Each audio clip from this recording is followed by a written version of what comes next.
We are live. Good evening, everyone. My name is Brenda Girton-Mitchell, and I'm the founder and president of Grace and Race Ministries. And we're just pausing tonight to take a few moments to have a community conversation. It's been a while since we've done this. We want to check in with you and see how you're doing. And one of the most frequent questions that we get is always, what can I do to help? And especially in moments of crisis. This is just like that kind of time when not a day has passed that somebody hasn't emailed or texted or called and said, what is Grace and Grace doing? What's Kingdom Mission Society doing? What can I do to help? So tonight we're going to explore that in a little way, and we're going to have a guest panelist tonight in the person of Reverend John E. Girton Jr., who just happens to be my nephew, but he's also a brilliant young man engaged in the work of community action. And he will share with us tonight. When Grace and Grace was founded almost 12 years ago, our foundational scripture is found in 2 Corinthians chapter 5. And if you are familiar with that text, this is where we talk about being ambassadors for God. So I feel that that's the call on my life, is to be an ambassador in this space. I get challenged about what the word reconciliation means, and I allow people to challenge me. But for me, I want to be reconciled to God personally, for being one who's engaged in trying to build bridges of understanding, trying to understand my brothers and sisters across all differences. And I believe as a Christian that I have to constantly be in that modality. In these teachable moments, we just try to come together and create what we choose to call brave space. It's not necessarily safe, but it's brave, it's courageous to understand what our differences are, what relationships we need to work on, how we look at ourselves in the mirror and say, I'm not embarrassing God today. I'm trying to be the best me I can be as an ambassador for Christ. And so that's the sense behind our conversations. It's just to give us some space to talk with each other, to hear how one another are doing, to get some ideas, and to get some examples of answers to the question, what can I do to help? So I'm going to ask Alexei now to just guide us through our evening. And we thank you for being with us. We ask that if you're doing this Facebook Live, that you will share this with others to join in the conversation. Those of you who are on Zoom, we invite you to work through the chat box and ask questions and let us know what's going on with you. And at the end of our time, we'll have about 30 minutes to engage in interaction with one another. So thank you for being on, and let's see what we can do to give God honor tonight. And God, we ask that you will hear our prayer to help us become better ambassadors for you. Thank you very much, Brenda, and really happy to be on with everyone tonight. You know, we are in this kind of moment, I think, where we are all wondering, what does it look like to get to the place of commitment, to get to the place of relationship, to get to the place of hearing each other and actually taking the next step, moving from dialogue and understanding to a commitment around justice. And that's where my heart has been, in trying to figure out, how do we model good conversations? How do we model good rules of the road? How do we model a good way forward that actually makes some commitment? And so we're really happy to have Pastor Girton with us to help us unpack some of these things on these next steps. And, you know, I've been doing racial understanding and dialogue work for a long period of time. And one of the things that, if you're listening in and you're thinking, you know, what do I do? Where do I go? How do I engage more deeply? I want to acknowledge that a lot of people are having a lot of different kinds of emotions, whether you're in a majority white church, you're in a historic Black church.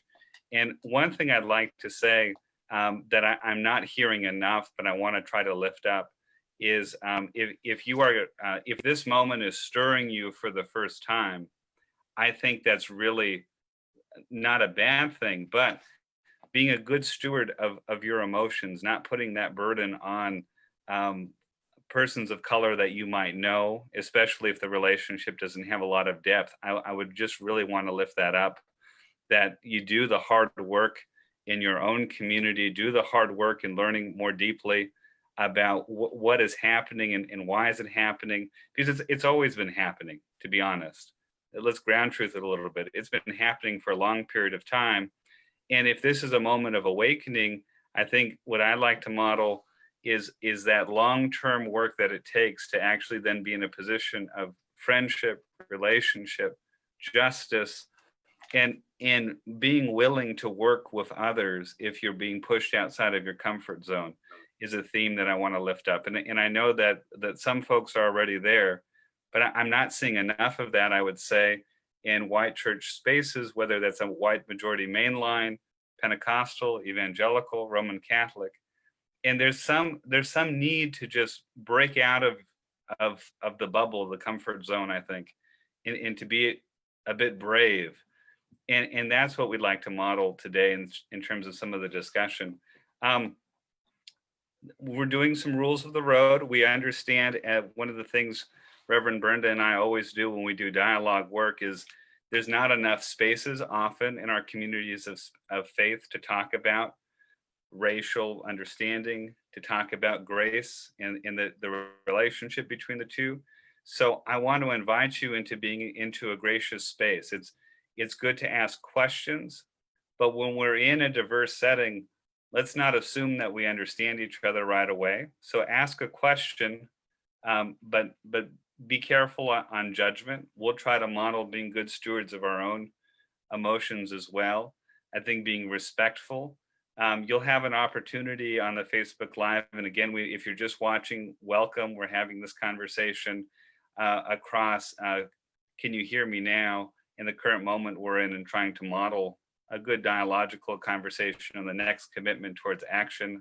Alexei Laushkin, Reverend Brenda Girton-Mitchell, Reverend John Girton with us as well. And he's our guest panelist as we're talking about dialogue and that next step of action. But we invite you to share this page, share it on Facebook Live, share it with your friends. Let's get a real audience going here to have this crucial conversation. Again, rules of the road: be respectful, ask questions. We'll have an opportunity to do that in the chats as well. Also, this has been a long-term commitment between Grace and Race Ministries and Kingdom Mission Society. We have a covenant of action under our MLK 50 Bridges conversation. We've been doing these in all sorts of spaces. And that covenant of action really takes as its basis the Spirit of the Lord is upon us, and we've covenanted to proclaim liberty to the captives, recovery of sight to the blind, the gospel scripture, to set at liberty those who are oppressed, to proclaim the acceptable year of the Lord, and to break the silence around racism, build bridges of understanding, share resources and relevant community activities, and provide an online platform for discussion as part of what we're doing right now. I'm going to hand it back over to Reverend Brenda to introduce our guests. Thank you, Alexei. As I said in the opening remarks, Reverend John E. Girton Jr. is my nephew. He lives in Indianapolis, Indiana, and I follow him on Facebook. He's been doing webinars. He's been doing things that for years he said, "Aunt Brenda, I don't even know why I'm doing this, but God tells me to do it, so I'm doing it." He was doing online church before we really had a name for it. But recently, during this period where we've been in such unusual ways of having to engage with one another, he's been offering webinars to help us learn how to use the virtual world better, more effectively, how to help people understand that you don't have to have a huge budget to still be able to use the tools of the communications world. And I was watching one of his conversations earlier in the week, and I said to Alexei, I know this was not what we were planning to do, but I think very often when we're trying to have these community conversations, we say, oh, we're going to read a book and talk about it. We're going to have people watch a movie and we'll talk about it. But we can't find an experience that we can share in the moment together and then have our conversation around that shared experience.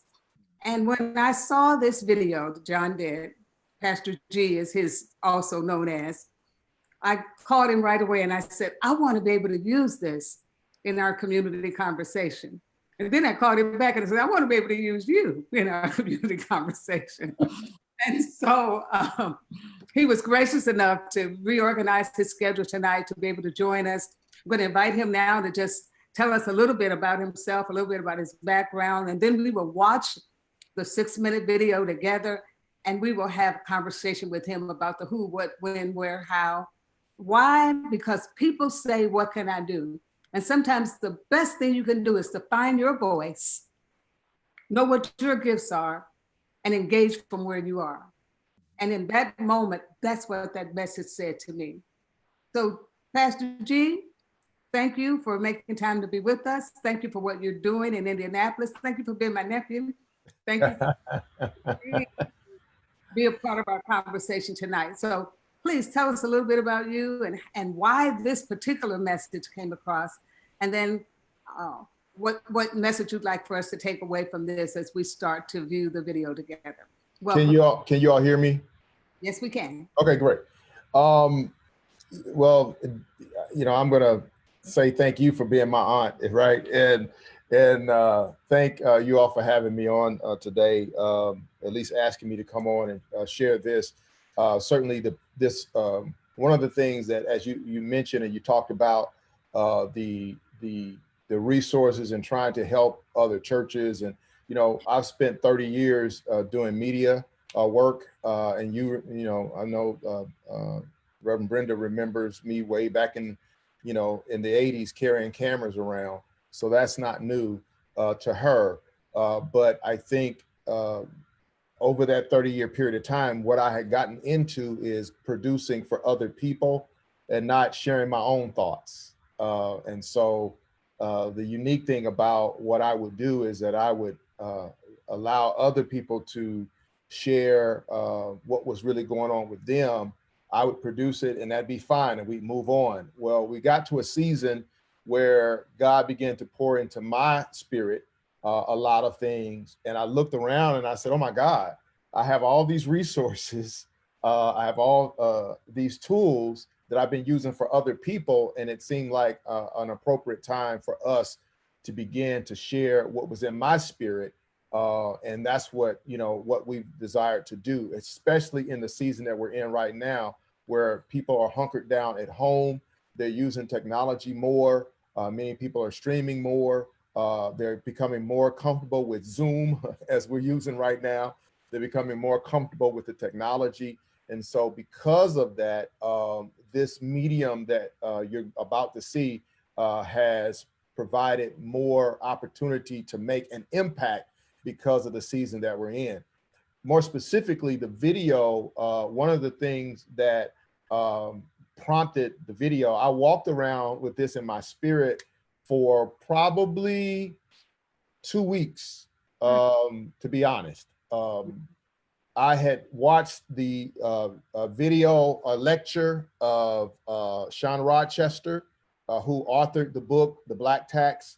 I watched the lecture. I was captivated by it. A friend of mine called me from Lebanon, Tennessee. We had a discussion about it. I hadn't even bought the book yet, but I was doing the research. Even before I bought the book, I was doing the research on the book without the book. And then somebody bought the book and sent it to me. So it was kind of unique. So nevertheless, the reason why that became important to me was because in the season that we're in, one of the things that I started to see was that there were people who were trying to have a conversation who did not first agree that there was a problem. Hope that makes sense. They wanted to have a conversation about a problem that they did not fully understand or see as a problem. And so what Sean did was so very eloquently and systematically sort of break down what is going on quantitatively in our country and has been going on for 401 years, that my spirit said, let's help people understand fundamentally and hopefully agree that there's a problem. Something's really going on here. if African Americans, after all of these years, still only have between 2 and 4% of this nation's wealth after 401 years, and then break that down. And so that walked around with me for about 2 weeks. And then I just knew, we got to get this out. So eventually we finally, pushed it out. And it's powerful, and we're going to watch it. And I'll tell you what hit me, and I said to Alexei when I called him about it, because many times, especially with our white brothers and sisters, when we're in this work, there'll be lots of questions about, well, what are the facts? What's the data? How do you know this is true? Give me some more background. What else can we read? How do we study it some more? Right. And all those are valid questions and concerns, but in 6 minutes, you address the issue of data in a way that just kind of spoke to me without you saying, let me give you the numbers. Right. And that's why I think it's a good conversation starter for our community conversation tonight. So Alexei, when you're ready, we're going to.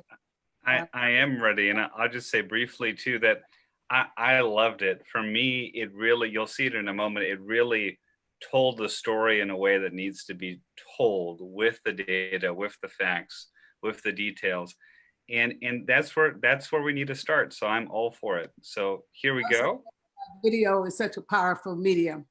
Did you want me to play it on my end, or are you going to play it on your end? I'm gonna share it right now. Oh, okay. And okay. I will get us started. Waking up all over the world to the injustices that so many people of color have faced for centuries. You're on a different frequency. We're on FM, and for some reason you're on AM. And when we quote George Floyd's dying words, "I can't breathe," so many of you still can't hear us, can't hear him, can't hear me. We're telling you why we don't condone the rioting and the violence, and at the same time, how we can understand why people are marching and rioting and looting in the streets. And for some reason, you can't hear us. You can't hear me. Internally, y'all, we are telling you that there's a storm raging because we want to trust the police. We want to trust politicians. We want to trust pastors and business leaders, but those relationships have been broken. We want to trust you. If you say you're a Christian, your #1 job should be to love your neighbor as yourself. I shouldn't have to teach you how to love, and I shouldn't have to worry if I can trust you and if you can hear me. I shouldn't have to worry. Your job is to love everyone and not just those who look like you or worship with you or go to school with your kids or live in your neighborhoods. And since the only thing many of my white Christian brothers and sisters care about are the stores that are being looted and the cost of the rioting, let me tell you why that is the wrong starting point. Again, I can disagree with the violence, and I can still understand what has led up to this violence. The data shows this. Over the weekend, they declared property damage from riots in Minneapolis a catastrophe, meaning that insurers will pay out at least $25 million in losses. If you look at the 121 cities that have seen protests erupt and you consider the cost of the looting and the violence a catastrophe at an average of $25 million per city, that would add up to approximately $3 billion in damages. Now, follow this logic. And I want you to understand why dismissing this movement as just a bunch of thugs and not hearing the actual underlying message behind this rage is simply idiotic. Here's why. According to Sean Rochester in his book, The Black Tax, The Cost of Being Black in America, what we are seeing is bigger than a lapse in moral judgment or systemic racism or COVID-19 or criminal injustice or economic disenfranchisement or health disparities. It's all about the financial cost of being black in America. We've paid a high price in this country, no matter what the industry has been, no matter what the activity. It doesn't matter if it's housing, it doesn't matter if it's automotive, job searching, careers, online commerce, entrepreneurship, banking and lending. It doesn't matter. After 401 years, we still only account for 2% of the U.S. wealth. Protests are going on because there's something else happening within the American system to keep things where they are. There is both a conscious and an unconscious bias against people of color at work that is holding us and other minorities down, and we are tired of it. The streets are telling us that. According to Rochester, we're missing 6 million African-American jobs and 1.4 million businesses with staff across our Black communities in America. Plus, $8 trillion in net worth has literally vanished over the past 401 years from the Black community. Can you hear us now? Slavery from 1619 to 1865 cost us as African Americans in this country $50 trillion. The present value of Black labor in 1860 cost us $22 trillion. The Homeland Act, 1862 to 1935, cost us $1.6 trillion. Sharecropping and Jim Crow society from 1870 to 1935 cost us $15 trillion. During the Great Economic Expansion, everybody's doing good but us. 1935 to 1965, look what vanished. Labor costing us $44 trillion. Education disparities cost us $2 trillion. Housing costs us $1.75 trillion. Post-civil rights era, 1960 to today. Here's what has been missing. We've had 6 decades of a persistent Black-white employment gap that has cost us $3.3 trillion. Stay with this, follow me. Missing intergenerational inheritance has cost us $4.2 trillion. And to this day, we lose $317 billion a year that is lost in equity value, $20 billion a year in missing Black teachers, $30 billion a year in lost income from the Black prison population, $80 billion per year due to the 6-decade Black-white employment gap, $72 billion to $93 billion in 2005 alone, lost to foreclosures from discriminatory subprime lending practices, and $94 billion to $123 billion lost to workplace discrimination in 1970 alone. Can you hear us now? The total cost of being Black in America is to feel the loss of over $70 trillion in economic progress that we literally have given away. Now compare that to the estimated $3 billion everyone is going to be talking about with regard to the uprising of the past few weeks, the looting and the violence and the destruction. And think of it this way. We would have to see this same level of violence and destruction for another 23,333 days. That's 3,333 weeks. That's 59 more years, 7 days, a week straight to make the same dent in this country that this country has put in our Black communities.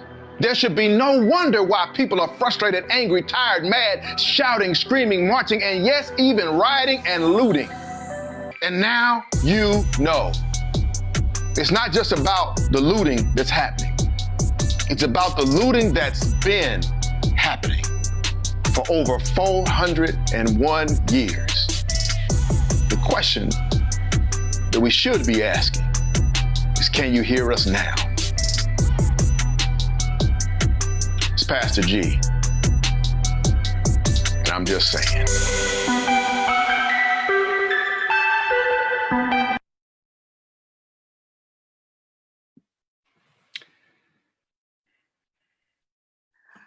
Powerful.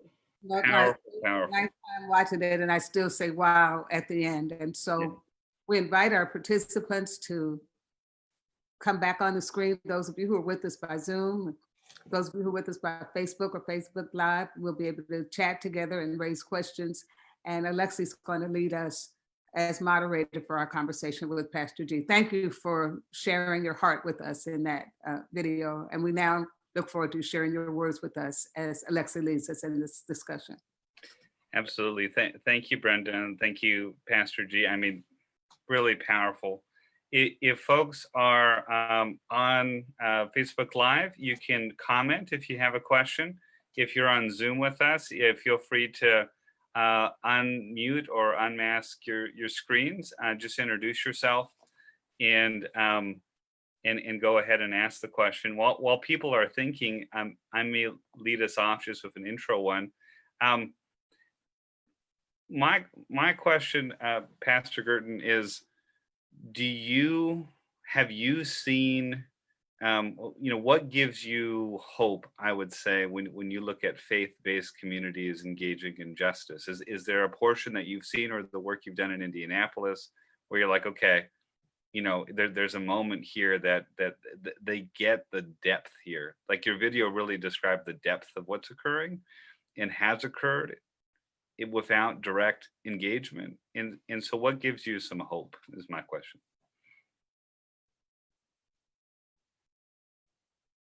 Oh, you're on mute. Hold on.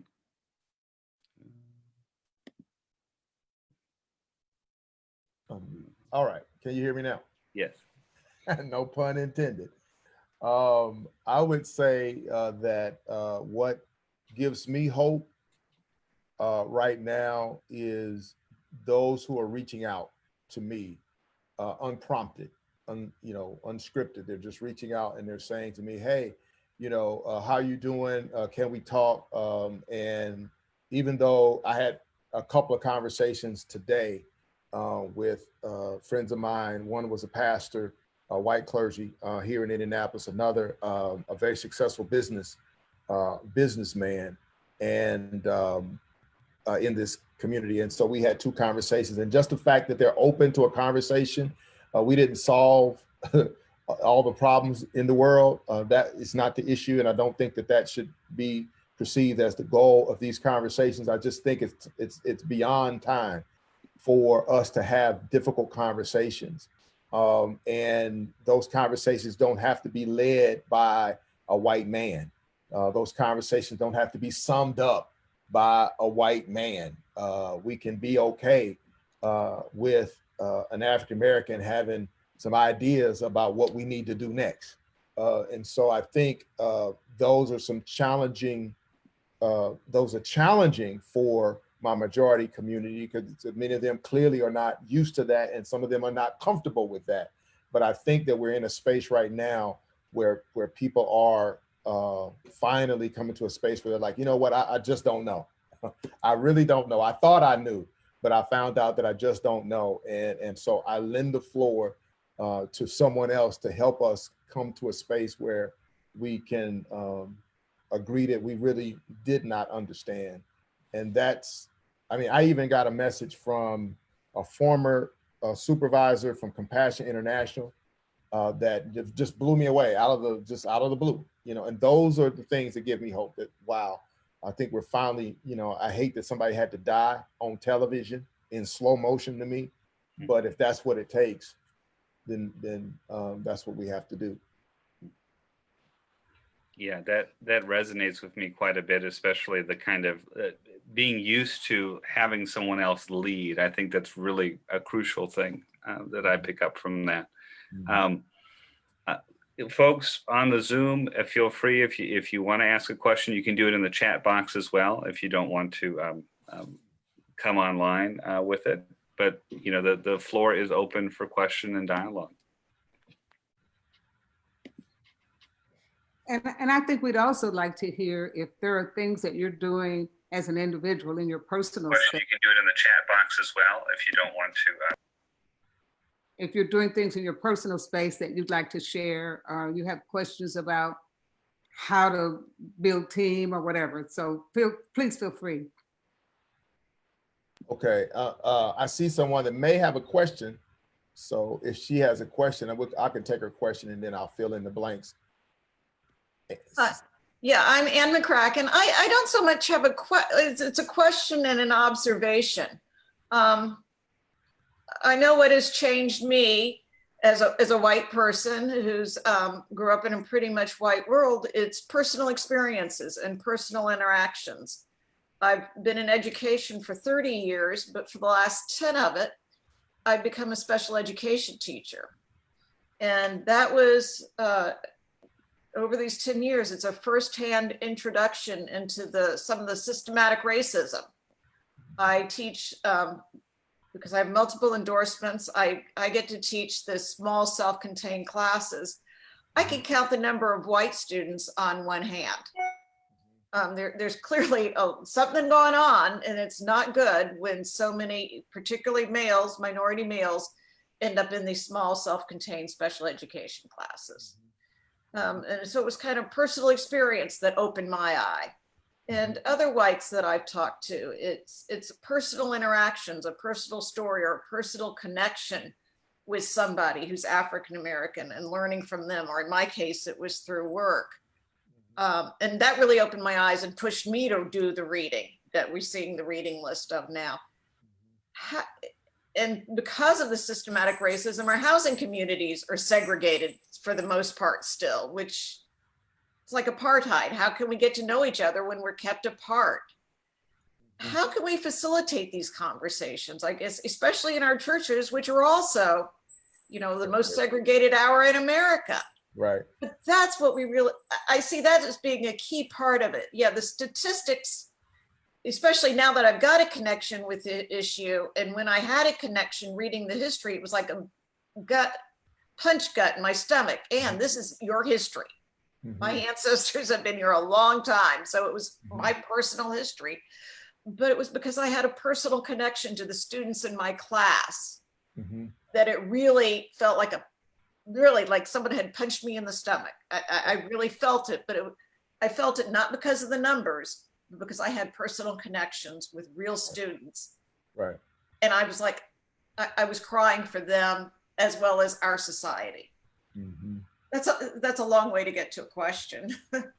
No, I understand what you're asking. I think what I hear you asking is how do we start those conversations, those in some instances painful conversations, and you answered it by saying that you intimately was able to get to know Right. some individuals and know more about them than their color or their race. You learn more about them than just, you know, the cursory surface. You learn more about them, and what it really boils down to me is what the Bible says when Jesus tells the man that says, "How do I get in heaven?" He says, "Well, you know," he goes in and love your neighbor as yourself. I think this is where the rubber meets the road for us who are Christians.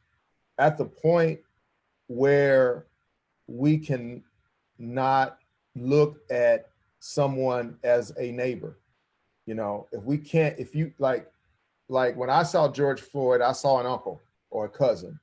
When I saw Eric Garner, I saw a cousin or an uncle. When I saw here in Indianapolis, Sean Reed, I saw a nephew or a son. Because when I see them, I see myself, I see my family. And so I can't separate what happened to them from what could happen to my own son or what could happen to me. As long as someone can look at another person and not see them as a brother or a sister or neighbor, as long as they can't do that, then it's very difficult for them to find a way to be empathetic or to feel any kind of way about them. And so what I encourage people to do often is that, you do have to do something that may be a little uncomfortable in terms of getting to know or developing relationships with people. I know one of the guys I talked to today said he's reached out to 10 other African-American pastors in the city, and I was the only one that stuck. You know, I don't know what was going on there, but what I do know is that it's just as uncomfortable for us as African-Americans as it is for our white brothers and sisters to try to create that type of relational dynamic so that we can, again, treat each other as neighbors, you know, and see each other as brother and sister, and not look at each other like the priest did, or the other man that sees the man on the side of the road and decides, I'm gonna go on the other side of the street and just keep walking by, you know, see no humanity in that other person. So it's not easy, it is difficult, but like you have already stated, you know, once you got to know these other human beings, you found out that they were just as human as you were. And so when you do that, that opens up the opportunity to see other people as a neighbor. And so that's where the rubber meets the road for me. When I see someone, I'm going to always position myself to be able to look at them as, what if that was my daughter? What if that was my son? What if that was my mother? What if that was my father? And when I do that, then my care and concern for them heightens, because what would I want for my mother? Well, I would want the same thing for my mother, Sister Ann, that I would want for you. Okay. I would want, so when I see you hurting, it's no different than if I saw my own mother hurting. And that's where I think we need to start, is seeing each other as human beings and feeling for each other because of that connection. And I just believe that if you're a Christian, your first obligation is that people know you by your love, not by your hate, you know. And so that's where I start, with doing exactly what you did, getting to know some people. Pastor G, Yes. that's why we call these teachable moments, because sometimes it takes just something to happen where we're in our shared experiences that gives us the courage to say, we got to talk. And it doesn't fix everything, but on the spirit side of it, it lets God work on us in a different way. And some of my closest Black friends challenge me frequently. Well, this, you just putting God in the middle of this. God is all around this. He's all over this. Yeah. And I'm not trying to come up with an easy fix. Alexei, I stole a phrase from him when he said he wakes up in the morning and says, God, I don't want to embarrass you today. So if I say I'm going to walk and talk and live and act like a Christian, even in difficult times, I've got to be willing to stretch. And relationships are the key to it.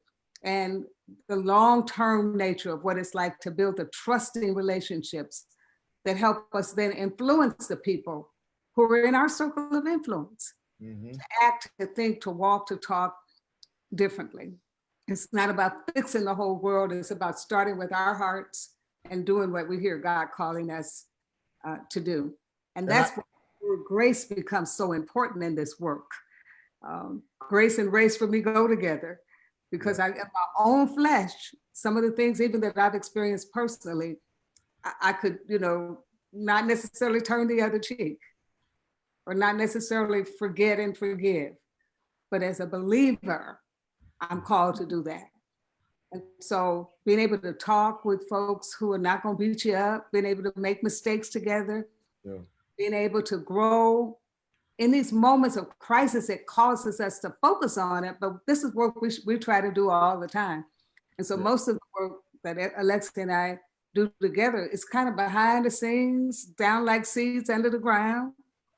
But then when something's going on, people do reach out, and we just try to be available in this way, to be open to talk, to be open to learn from and with each other. And you mentioned something, Reverend Brenda, you mentioned something, what we're called to, you mentioned that call thing, and that piece resonates with me because, and you've seen some of the things that we've done in Indianapolis, like the tent campaign, where we went and slept on the street for 30 days in one of the more violent areas of the city. You saw that. And for me, what that says to me is that the things that need the fixing in our community are the things that when we're called to them, we must recognize they're difficult to do. They're not easy.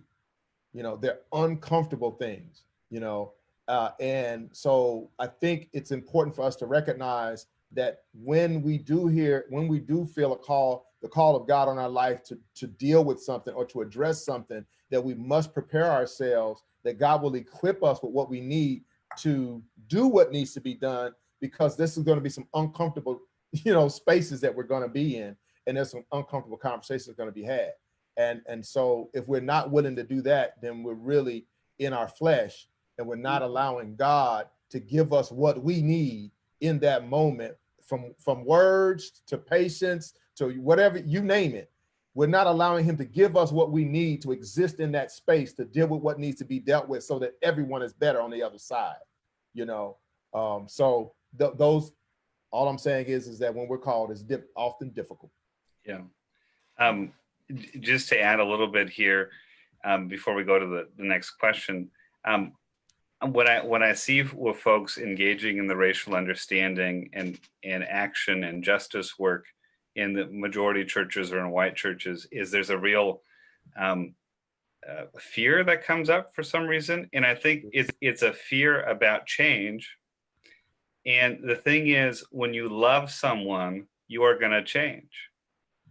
When you actually care about someone and you love them, you're going to change. You have to give up some of what you had to get some of what is better, the better things, the higher things. And that may change how you think about culture. It may change a little bit what your views are, but what you're giving up is worth acknowledging, but don't put it in the center. Right. Because love is worth crossing the divide to bring some actual relational healing. You also don't have to look at everyone who's done this and say, I have to do it like they do, otherwise it's not right. No. Do it in the way God asked you to do it. Right. And speak of what you know of. That's what Jesus says to Nicodemus. I tell you the truth, you speak of what you know of. And speak of what you do know of, how it has changed you. It's changed me. I'm less partisan. I mean, I care about justice. I care about my brothers and sisters who are hurting, and I care about trying to be effective. And I'm not embarrassed about, hey, there are problems. This is what I see the problems are. I'm sorry if it's inconvenient.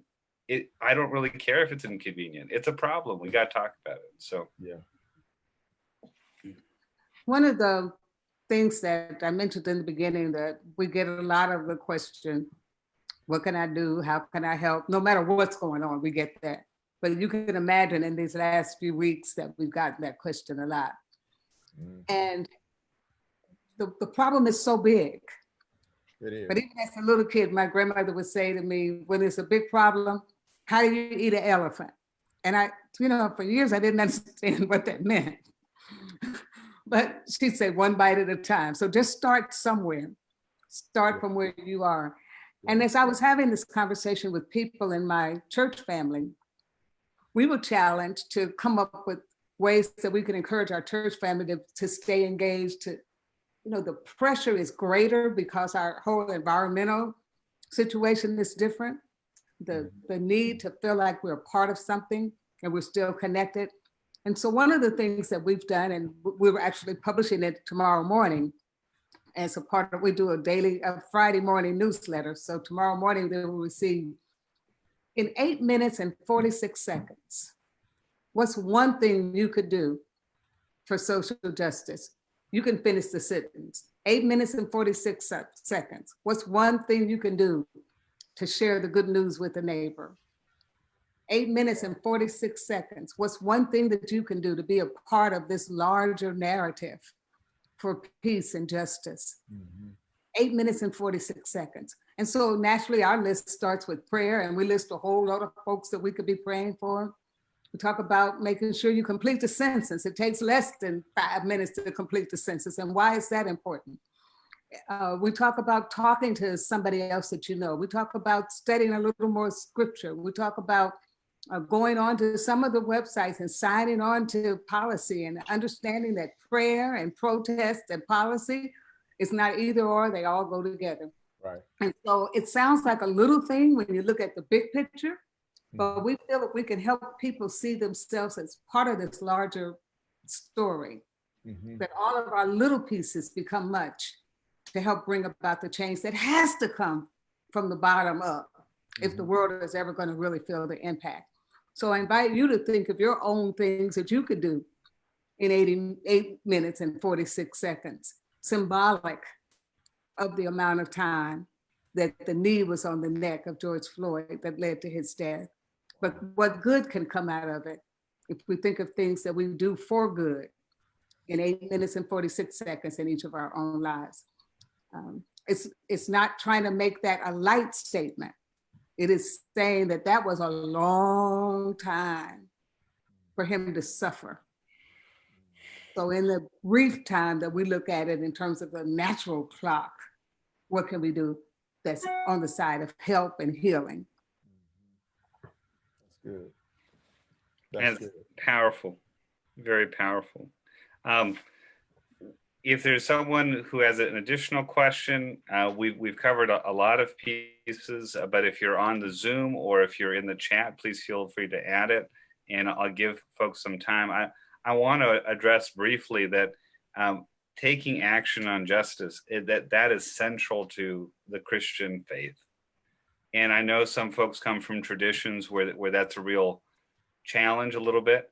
But I just say, look, the witness of the church has been towards addressing wrongs. And whatever language you use, don't let it stop you from addressing the wrongs. And looking at your own internal work that you have to do. Integrity is so important as people of faith. We got a lot to do to be just in our leadership, in our giving, in our relationships. There's a lot of places you can go. So if however you think of justice, don't let it stop you from doing the work, whether it's in your church, in yourself, society, go local, go all the way up to federal as you need to, but don't let it stop you. So. I agree. Now, Reverend Brenda, you had asked me to share some of the things that we were working on. Did you still want me to share that? Absolutely.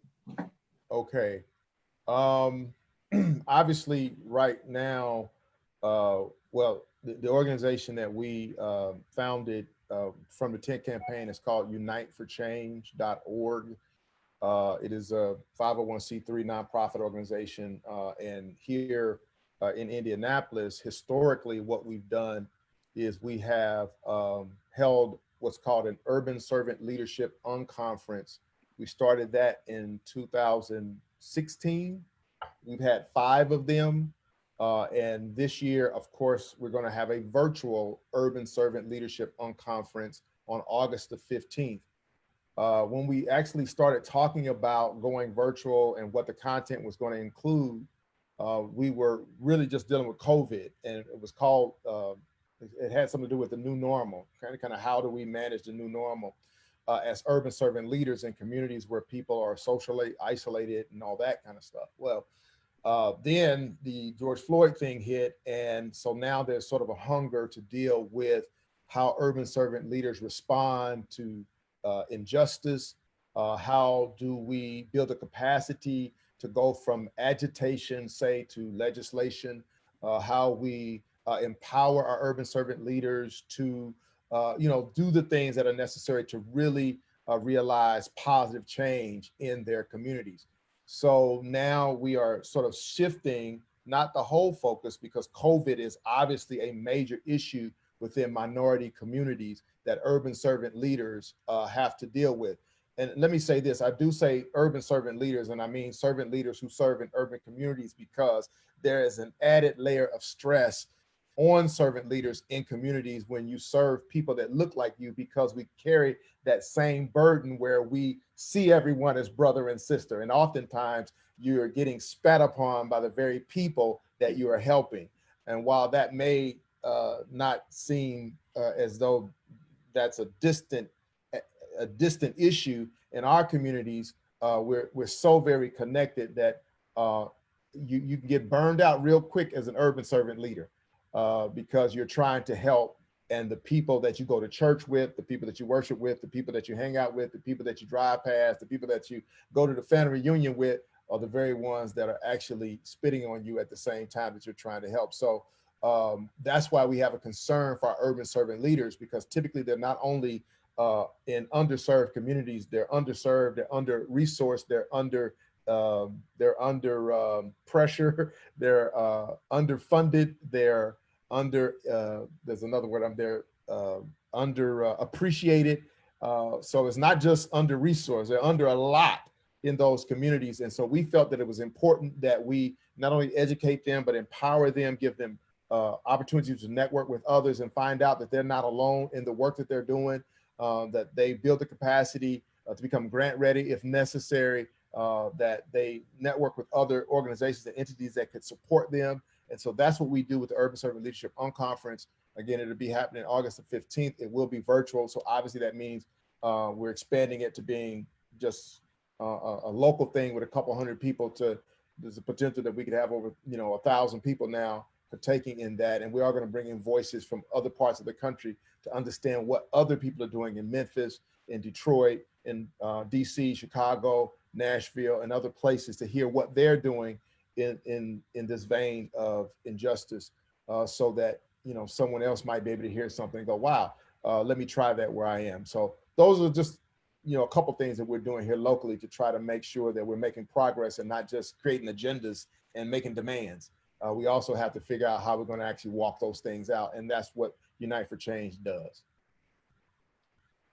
And we're hoping that if others of you who are on the call or working with organizations or on programs or have ideas for future conversations, the need to meet people to figure out how to get engaged, to walk alongside folk in relationship, to please feel free to reach out to me or Alexei. Part of our MLK 50 Bridges purpose is to connect people who just have a heart for trying to help build a beloved community. And we cannot do it alone. So from wherever we are, we can reach across the aisle, even virtually, and help build greater understanding and share some of our pain, share some of our joys, share some of our story, because story really is what, as Ann said so eloquently, having our own story about relationships is really what leads to lasting transformative change in our lives. So if anybody has announcements or things they'd like to share with Alexei and I, you can do that now. And then I'm giving this back to Alexei's hands so that he can lead us in our closing prayer. Pastor G, if you have a closing word before we prepare to close, if there's one thing you want to leave, one or two things you want to leave with us. Well, the only thing I would say again is to reiterate the fact that in order for us to really make progress, the things that we are called to do are going to be the difficult things. They're not going to be the things that we are used to, maybe not even the things that we're comfortable with. And one of the things that I left with the pastor that I was talking to, he was kind of saying, hey man, everything we're saying is abstract. I agree with all that you're saying, but I just, it's so abstract. How do I, and I said, okay, here's what you do.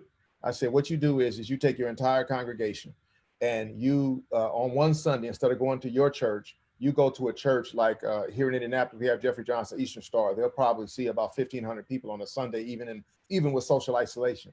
I said, you take your whole congregation of about 125 people, 150 people, and y'all go over to Eastern Star and be a minority in worship where you don't understand everything. Everything isn't familiar to you. And you go do that. And then when you get done, unpack it.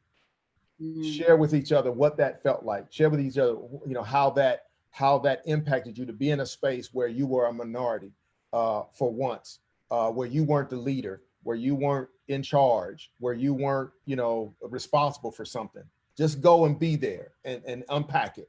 And then I said, the following Sunday, invite a group of, Haitian, Pakistani, whatever, to your church. And let's see if you can then understand a little bit more about what it feels like to be a minority in a space after you have experienced that yourself, if that makes sense. That is a wonderful tool that can be used with this virtual worship experience. That's all I'm saying. Yeah. Do something uncomfortable. Yes. And unpack it. Don't just do it, but unpack it. And then let somebody else come in and see if it changes your perception of what must they be thinking? What must they be feeling? Because we just went through it last week. You get my point. So these are the kind of difficult things I think we should be doing. And for those who are visiting with us, who are on the phone with us or Zooming with us, if you decide to do an exercise like that and just need help with facilitation of the conversation, those are the kinds of things that Alexei and I are available to do almost at the drop of a hat, because we think this work is so, so important. Yeah. John, Pastor G, thank you so much for sharing with us tonight. We hope that this partnership will continue. And as you see ways that we can help you, certainly don't hesitate to reach out. We appreciate it so much. Can you hear me now? You can hear me now. I can hear you loud and clear. Thank you, Pastor G. That was powerful, especially that the last point. It immediately made. I've been in our evening home prayer. We've been doing a lot of identity question, and the identity we have that's made sure in Christ is an identity that is it's so diverse. It's so diverse, and yet our experiences on earth tend to be not that way. and practically getting into the diversity. Every tribe and every nation, folks, everyone, and those identities that they have, we're all going to be together. We're already together. Start the legwork now. And one thing I'll just say about MLK 50 Bridges is these challenges are not unique to any community, is what Brenda and I have found out. Name any community, it's there. Right. And we need courage. And so in that, I'm going to close us in prayer and thank you. This has been powerful. And I know it's been touching folks and will touch folks. So let's pray together. Gracious Father, in the name of all that has been done and may be done that is unjust to our brothers and sisters of color, Lord, we pray your Spirit come and help us to see that we are one in you. Give us the courage, the voice, the tenacity, the longitude we need to make firm the ties that bind us in you. Help us to love, help us to grow, make space in our heart for our brothers and sisters, and help us to partner together in your Spirit to bring that new life, that new creation that you've already started more fully to the earth and not so distant. We pray this in the name of Jesus. Amen. Okay. All right. Thank you, everybody, for joining. Thank you, everyone. Pastor G, write up that description of that exercise. We're going to post it. We're going to post it. Yes, ma'am. Thank you, everyone. Thank God you, bless. everyone.